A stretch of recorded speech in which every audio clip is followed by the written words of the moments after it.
Salatullah, salamullah. Bismillahirrahmanirrahim. Assalamualaikum warahmatullahi wabarakatuh.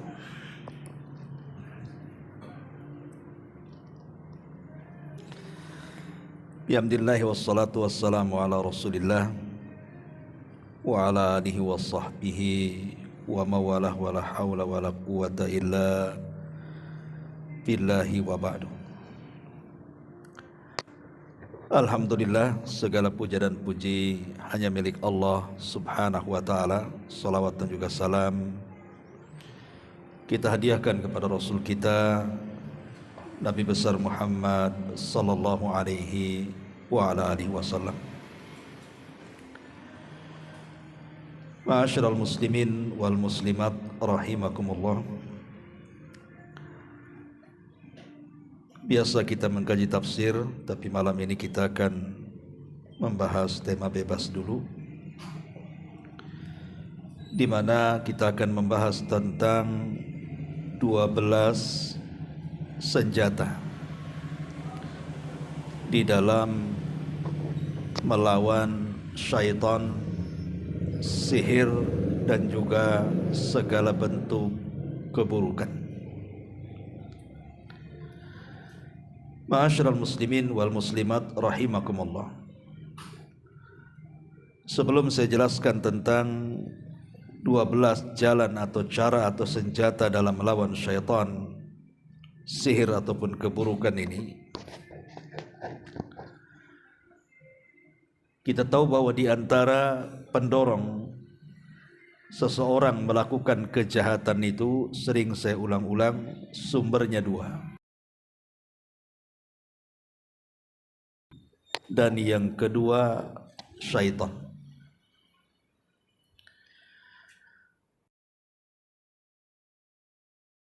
Di kalangan jin dan bisa dari kalangan manusia. Apakah semua jin itu setan? Tidak. Tidak semua jin itu setan. Karena di antara jin juga ada yang baik, ada yang tidak baik. Sebagaimana perkataan jin sendiri, wa inna minnas salihuna wa minna duna dzalik kunna tara'iqa qidada.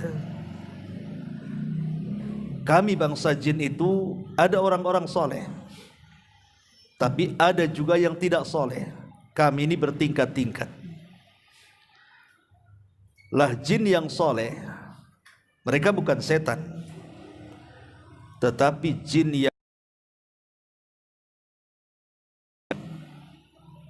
jadi jin yang jahat itu yang disebut dengan setan. Lah jin-jin yang jahat inilah yang kemudian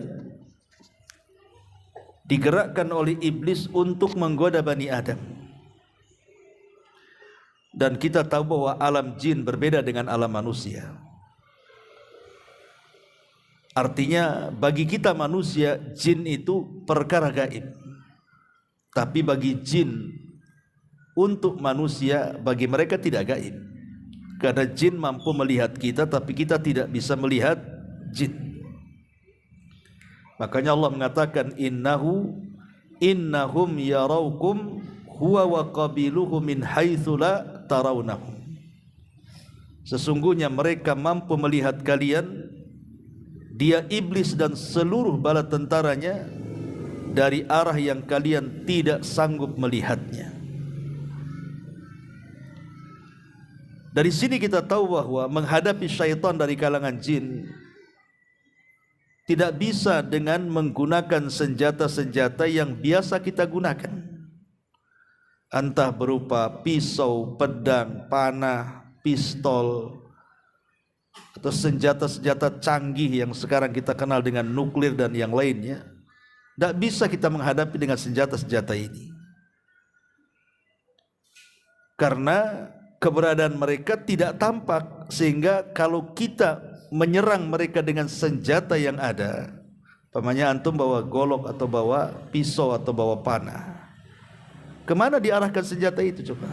Jinnya saja nggak tahu di mana. sehingga sulit melawan jin-jin jahat atau setan ini dengan senjata-senjata manusia. Lah dalam Islam kita diajarkan ada 12 senjata yang bisa melawan mereka.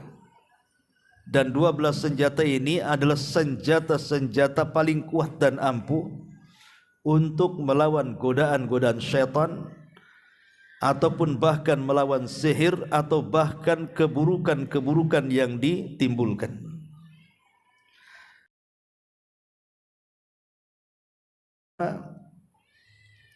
Al-isti'anatu billahi wal isti'adzatu billahi minasyaitan. Pertama al-isti'anah, minta pertolongan kepada Allah. Kemudian minta perlindungan kepada Allah. Karena makhluk yang tidak bisa kita lihat, macam mana akan melawannya? Dan macam mana akan mengalahkannya kalau bukan karena pertolongan Allah dan perlindungan Allah? Makanya senjata yang pertama, mintalah pertolongan kepada Allah dan minta perlindungan kepada Allah. Dan itu sesuai dengan ayat Al-Quran surat Al-A'raf ayat 200. Wa imma yanzaghannaka minasyaitani nazghun fasta'idz billahi innahu sami'un alim.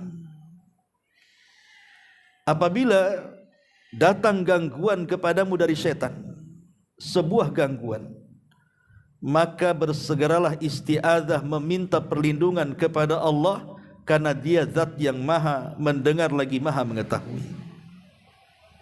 Jadi kalau kita sudah mulai merasakan ada gangguan-gangguan setan, bersegeralah kita mengucapkan a'udzu billahi minasyaitonir rajim. Contoh umpamanya orang mimpi buruk, dan mimpi buruk itu dipastikan dari setan, kemudian bangun, maka syariat yang disyariatkan kepada kita apabila kita mimpi buruk, kita langsung ta'awudz kan, a'udzubillahi minasyaitonir rajim, kemudian meludah ke kiri 3 kali supaya setan itu tidak mengganggu tidur kita kembali, alias membuat mimpi-mimpi buruk.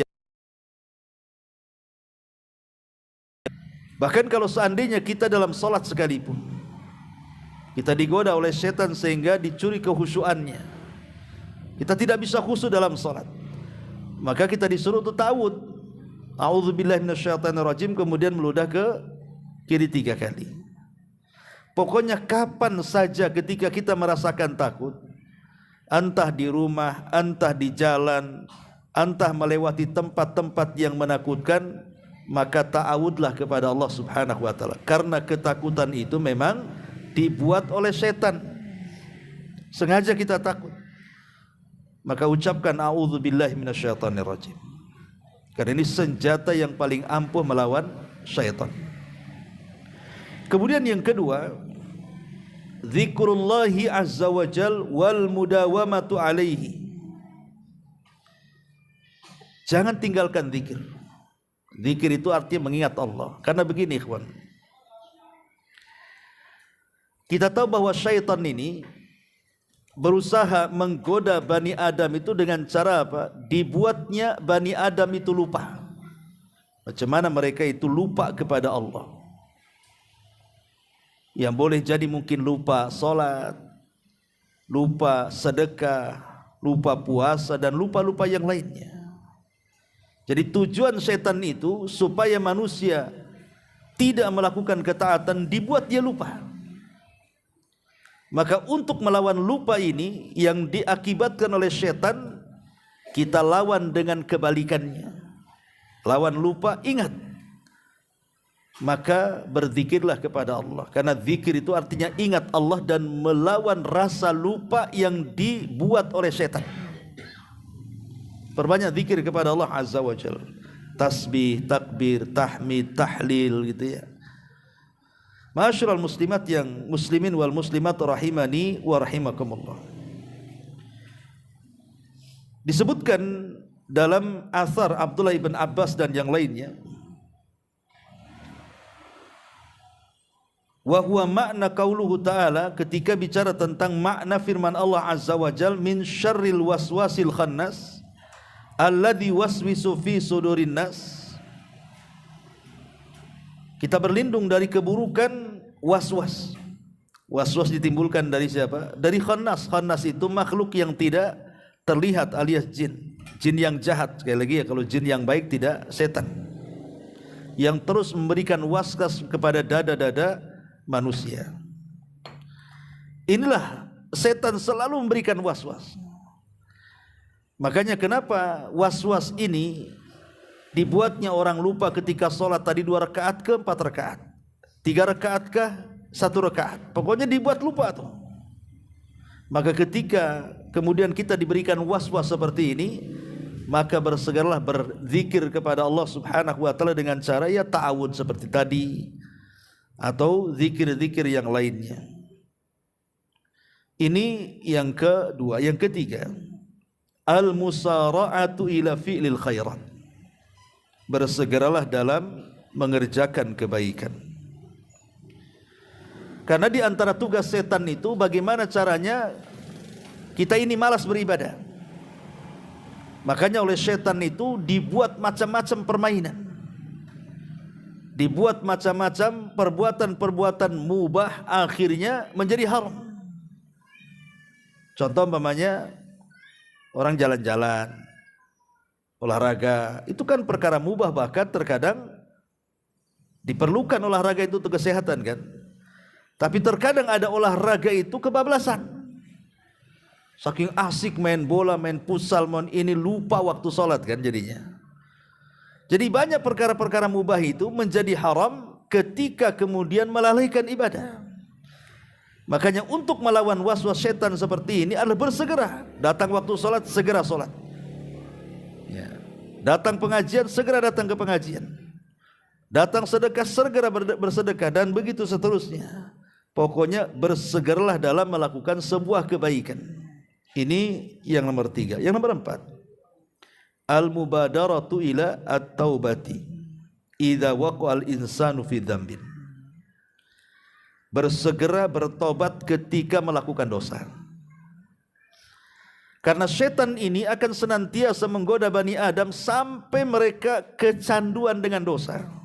Bahkan satu dosa akan melahirkan dosa yang lainnya. Dosa yang lainnya akan melahirkan dosa yang lainnya lagi. Dan begitu seterusnya.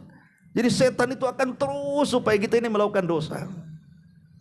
Maka untuk melawan perbuatan setan yang mengakibatkan kita melakukan dosa adalah bertobat. Segera bertobat. Apabila kita melakukan dosa, segera bertobat.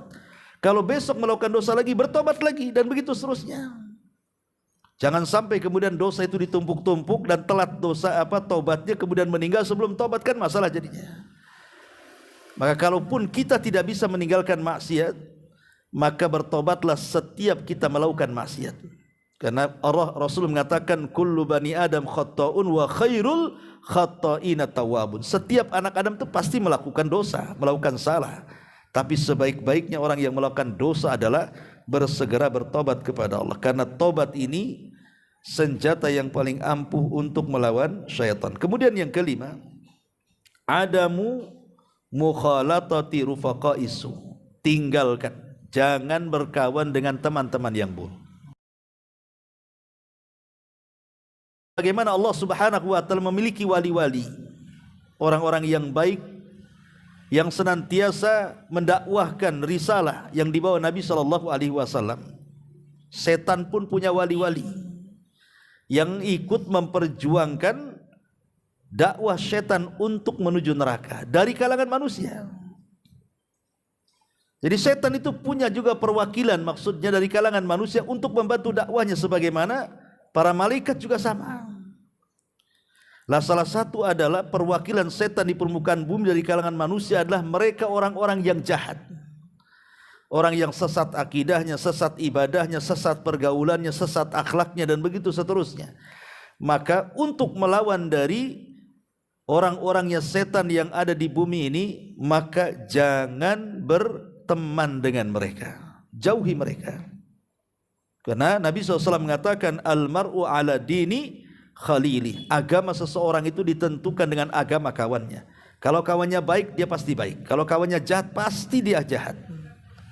Jadi kawan itu akan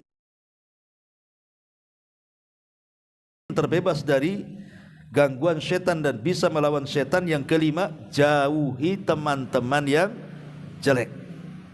Ya, ini yang kelima. Yang keenam, mulazamatu jama'atil muslimin. Mulazamatu jama'atil muslimin. Senantiasa berpegang teguh dengan jamaah kaum muslimin, artinya dengan pemerintah. Nabi SAW mengatakan, alaikum bil jama'ati wa iyyakum wal furqah, fa inna syaitan ma'al wahid wa huwa minal itsnaini ab'ad.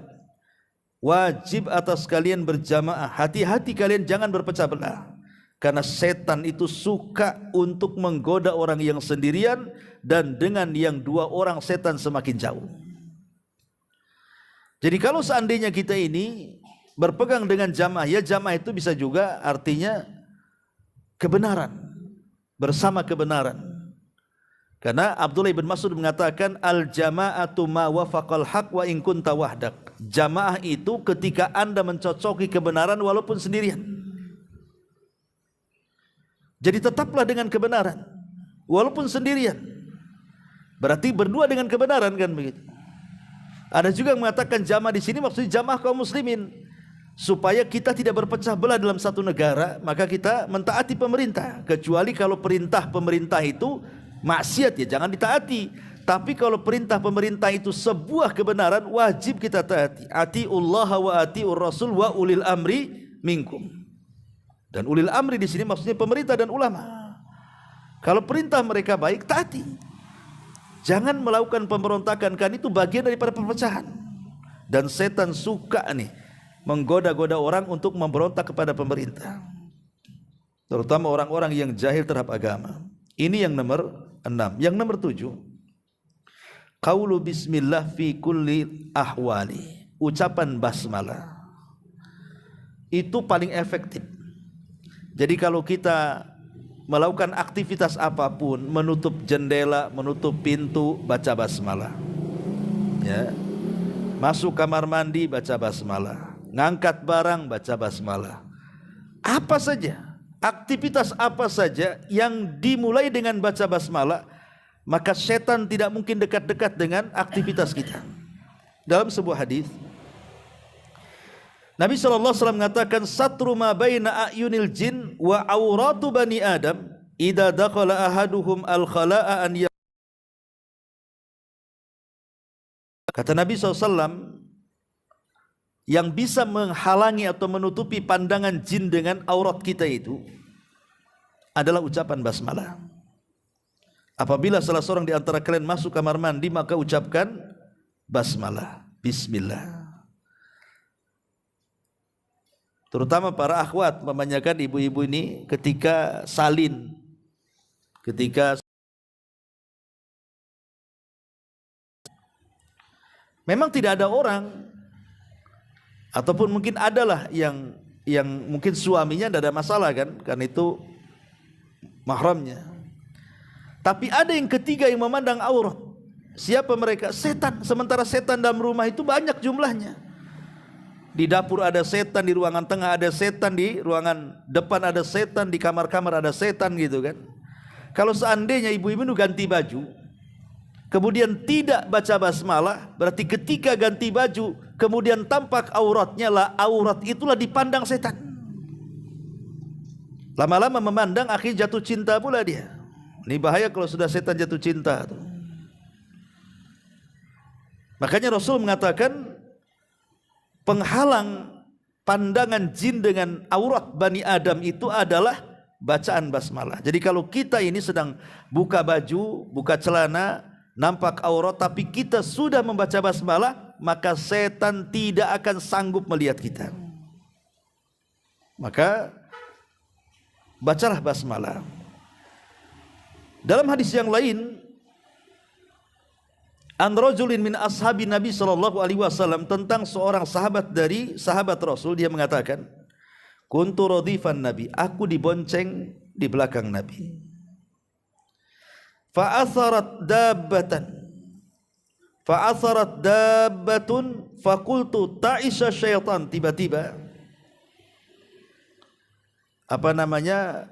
kendaraannya, binatang yang ditunggangi itu terperosok. Karena terperosok, akhirnya dia melaknat binatang itu dan mengatakan ta'isha syaitan, celaka setan. Maka Rasul mengatakan la taqul ta'isha syaitan, jangan kau katakan celaka setan. Karena unta itu kan dari tabiatnya dari tabiat setan kan, lain dengan kambing. Kalau kendaraan unta itu kan tabiatnya dari setan. Jadi orang ini refleks mengatakan celaka setan. Maka Rasul mengatakan jangan kau katakan seperti itu. Fa innaka idza qulta dzalik ta'azama hatta yakuna mithlal bait. Sebab kalau engkau mengucapkan kalimat itu, setan merasa besar kepala seolah dia sebesar rumah. Walakin qul, tapi katakanlah bismillah. Jangan ta'isha syaitan. Fa innaka idza qulta dzalika tasaghara hatta yakuna mithla dzubab. Sebab kalau kita membaca basmalah, maka setan akan menjadi kecil seperti lalat di hadapan kita.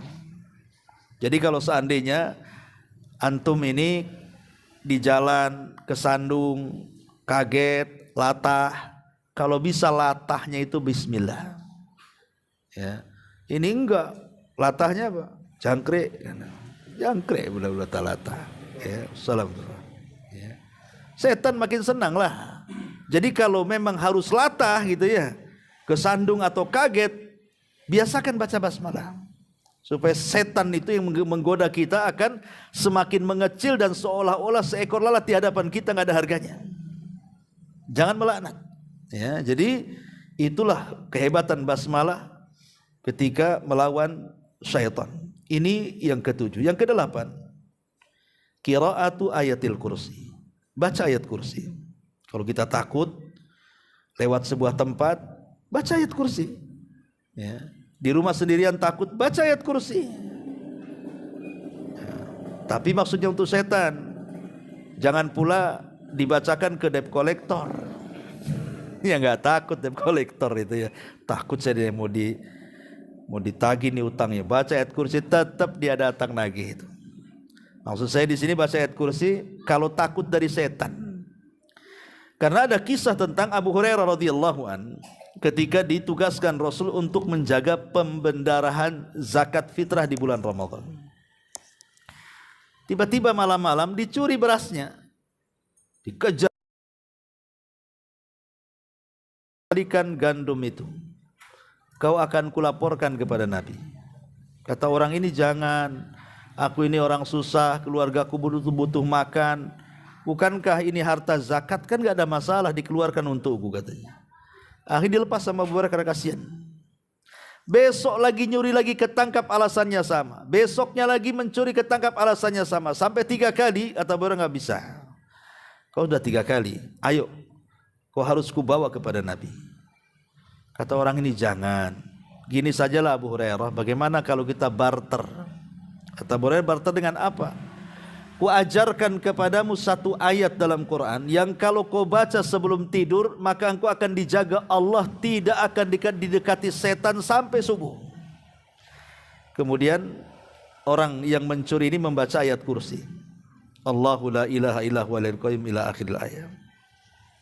Keesokan harinya berjumpa dengan Nabi. Nabi sudah tahu, ya kan ada wahyu kan.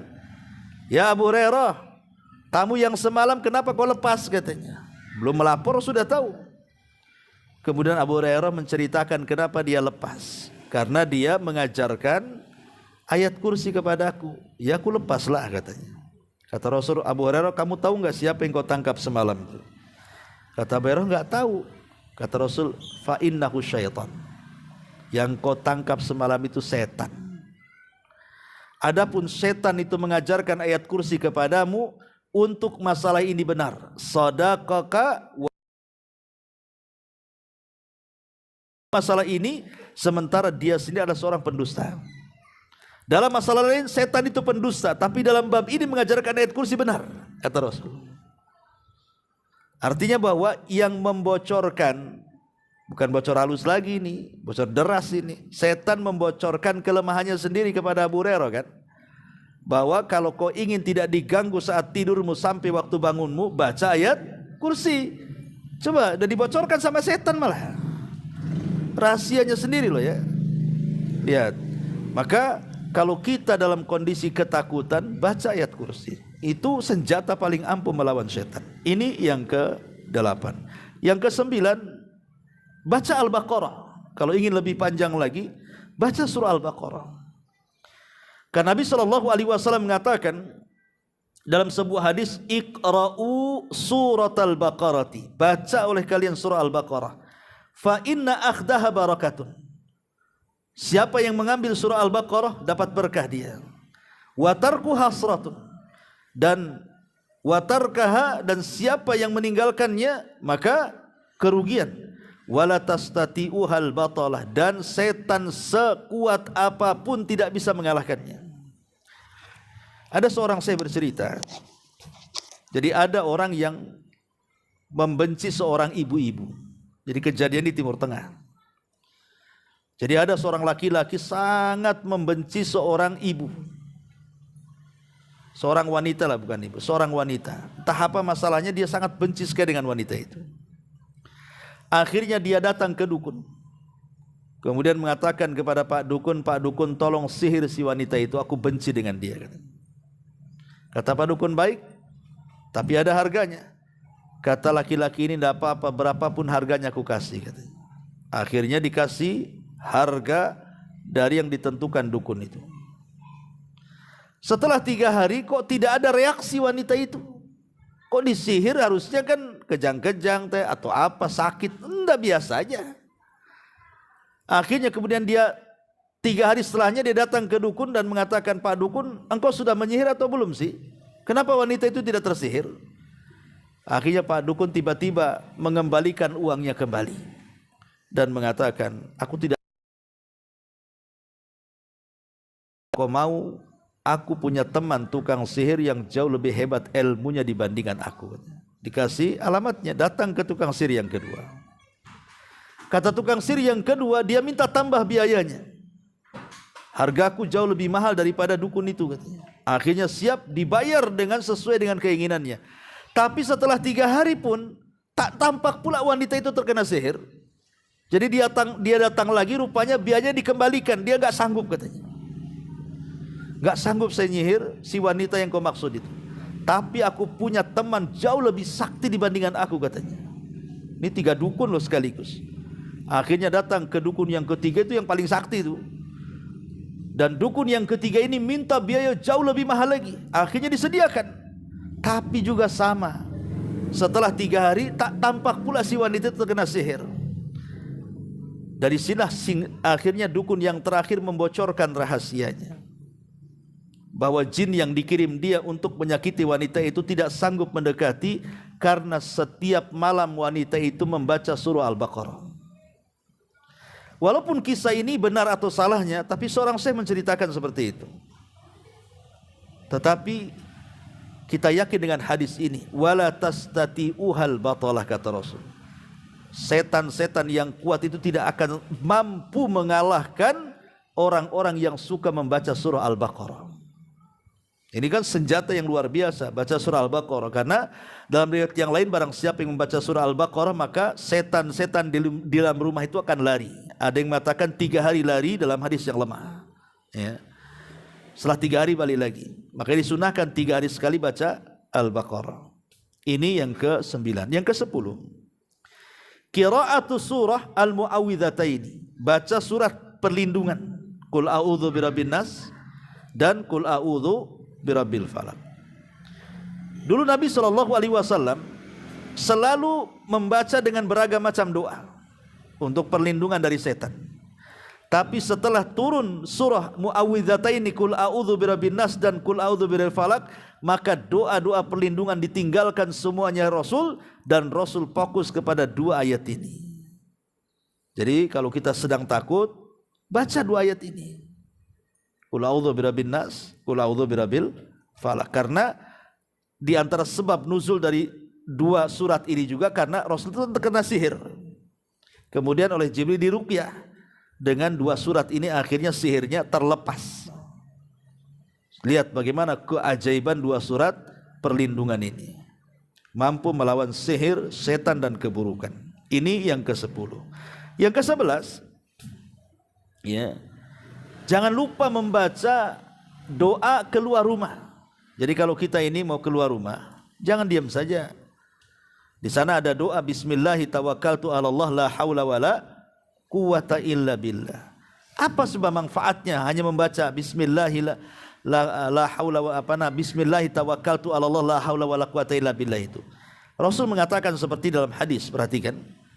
Kata Nabi sallallahu alaihi wasallam, "Idza kharaja ar-rajulu min baitihi faqala." Apabila seseorang keluar dari rumahnya kemudian dia membaca bismillahi tawakkaltu 'ala Allah dengan menyebut nama Allah, aku tawakal kepada Allah. Wala haula wala quwata illa billah, tidak ada daya dan upaya kecuali hanya milik Allah. Yuqalu, akan dikatakan kepada orang yang mengucapkannya, hudita wa kufita wa wukita. Orang ini telah diberikan hidayah, orang ini telah dicukupi, dan orang ini telah dipelihara. Fatanahalahu syayatin, maka setan tidak mungkin mendekati orang ini. Jadi orang yang keluar membaca bismillahi tawakkaltu 'ala Allah la haula wala quwata illa billah, maka di luar itu setan gak akan dekat-dekat sama orang ini.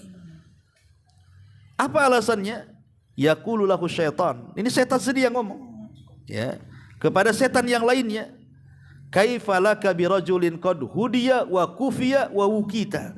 Bagaimana mungkin aku akan menggodanya sementara dia sudah diberikan petunjuk, sudah dicukupi dan dipelihara Allah, katanya.